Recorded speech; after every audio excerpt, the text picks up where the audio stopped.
अच्छा, पिछले साल मेरे बोर्ड्स थे और मैं पढ़ रहा था। एक्चुअली पढ़ना पड़ रहा था क्योंकि मैंने साइंस ले ली थी, या फिर साइंस मेरी ले ली, कुछ समझ नहीं आ रहा था भैया। तो मैंने अपने नोट्स सिमरन को दिए हुए थे क्योंकि मेरा उस पर थोड़ा सा था, पर उसका मेरे पे बिल्कुल भी नहीं था। पर मुझे लगा कि इसकी हेल्प करूँगा, केयर करूँगा तो एक दिन पढ़ जाएगी। चूतिया था मैं, ऐसे थोड़ी ना होता है। तुम हेल्प करोगे, केयर करोगे और वो पढ़ जाएगी। नहीं, उसको बोलो कि तेरे को कल छोड़ दूंगा, अभी आएगी भगी भगी। ओ प्लीज प्लीज। तो मेरे को नोट चाहिए थे क्योंकि नेक्स्ट डे मेरा फिजिक्स का एग्जाम था। फिजिक्स सुनते ही डर लगता है ना। दूर गांव में जब बच्चा रोता है ना तो उसकी मम्मी बोलती है, बेटा सो जा, नहीं तो न्यूटन ग्रेविटेशन के लॉ समझाने आ जाए। बच्चा भी सो जाता है। वाक पहन चुका, ग्रेविटेशन तो बहुत हार्ड है, सो जाओ चुपचाप। तो मैं सिमरन के घर गया नोट्स लेने। बेल बजाई, अंकल जी नीचे आए, मुझे देख के चौंक गए। बेटा तुम तो सिमरन के दोस्त आदित्य हो ना? मैं कहा अंकल जी आप तो सिमरन के बाप शिशपाल हो ना। मुझे लगा इंट्रो ऐसे होता है। फिर मैंने बताया कि अंकल जी मैं सिमरन की ट्यूशन में पढ़ता हूँ और उसे मैंने नोट्स दिए थे तो मुझे भी नोट्स चाहिए थे। अंकल जी कहने लगे, पर बेटा सिमरन तो ट्यूशन गई है। मैंने कहा अंकल जी ट्यूशन की तो छुट्टी है। कहते क्या बात कर रहा है? मैं कहा अंकल जी ट्यूशन की तो छुट्टी है। कहते क्या बात कर रहा है? अंकल जी चूतिया हो क्या? दोनों बार सेम ही तो बोला हूं। अंकल साइंस का स्टूडेंट हूं, मूड खराब रहता है, चलता फिरता किसका सर खोल दूं मुझे खुद नहीं पता।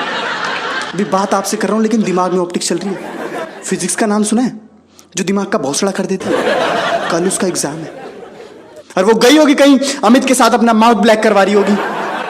ये लाइन मैंने उनसे नहीं बोली, बेटी है ना उनकी, बुरा मान जाते। तो अंकल जी थोड़ा नर्वस हो गए। कहते बेटा जब वो आएगी तो मैं नोट्स भिजवा दूंगा, अभी आप जाओ। मैंने कहा नहीं अंकल, मेरे को अभी नोट्स चाहिए। मैं यहाँ पे बैठ के वेट करता हूँ क्योंकि मेरे को सब कुछ देखना भी था, क्योंकि मेरे को नोट्स अभी ही चाहिए।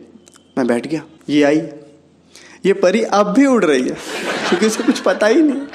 आई एम लाइक अभी पर को उतर दिए जाएंगे तेरे। ये आई स्टेयर्स पे चढ़ गई, मम्मी को बोलिए मम्मी कॉफ़ी भिजवा देना मेरे रूम में, मेरे को आज कुछ ज़्यादा ही पढ़ना है और प्लीज़ मेरे को कोई डिस्टर्ब मत करना। इतने में पापा ने आवाज़ मारी, बेटा इधर आओ। ये कह रही पापा नहीं नहीं नहीं अभी मैं बहुत बिजी हूँ, प्लीज़ बातें मत करना। अरे इधर आ, बैठ यहाँ। इतने में अंदर से मैं निकला। मेरे को देख के इसके होश ही उड़ गए। इसकी मेरी आंखों में बात हो रही है। तूने कुछ बताया तो नहीं? सब बताया मैंने। कहती क्यों? ठुकरा के मेरा प्यार, मेरा इंतकाम देखेगी।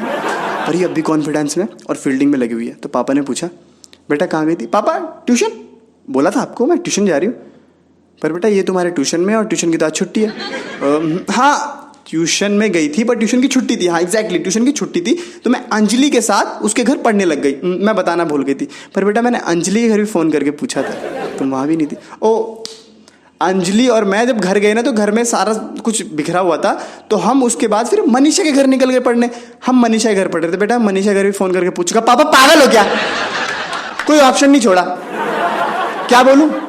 अमित के साथ गई थी घूमने, हैं? तब यकीन होगा तुम्हें, तब अच्छा लगेगा, है ना? इसके पापा सोच रहे बेंचो कहीं गलती मेरी तो नहीं है, कोई मैं गलत तो नहीं कर रहा इसे पूछ के। पर पापा होते हैं, प्यार बहुत करते हैं बेटी से, सुन लेते हैं। पर मम्मी का ऐसा सीन नहीं होता। पर मैं देख रहा हूं यहाँ पे ये सब चल रहा है और आंटी जी बैकग्राउंड में सीरियल देख रही है। आई एम लाइक बेटी के मायके में कुछ भी हो जाए लेकिन ससुराल सिमर का तना दिन मिस ना हो जाए। पर थोड़ी देर बाद सीरियल खत्म हुआ। आंटी जी आए और बाल पकड़ के घसीटते अंदर ले गए। सुकून का नाम सुना है? हाय हाय इतना सुकून। हम लाइक भगवान पार्टी लेगा, पिज़्ज़ा खाएगा, पिज़्ज़ा मैं मंगा रहा, खा ले यार। तो अंदर ले गई। उसकी मम्मी बोले देख अब तेरा माई लाइफ माई रूल खत्म, योर लाइफ माई रूल शुरू। ये बर्तन धो और सास बहू के सीरियल देख के जिंदगी बिता दे, तेरा बाहर जाना बंद। कितना सुकून आएगा यार आज, मैं मर ना जाऊं। तो मैं ये सब देख रहा हूँ तो मैं ना कुछ ज़्यादा ही फील में आ गया।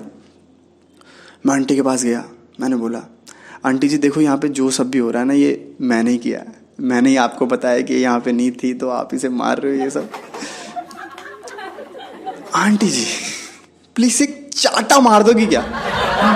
कैसी भी है बेटी तो नहीं किया, मेरे ही चाटा मार दी, कह रही चल लुक्के यहाँ से भाग जा। 2-3 चाटे मार को मेरे घर से निकाल लिया। पर यार पता नहीं मेरे को चाटों का ना दर्द नहीं हुआ, कुछ असर ही नहीं हो रहा था, क्योंकि मार के सामने ना सुकून का लेवल बहुत ज़्यादा था, बहुत ही ज़्यादा। मतलब कोई बात नहीं, अगर ऐसा हुआ तो हम फिर पिटेंगे। मारो आंटी प्लीज़।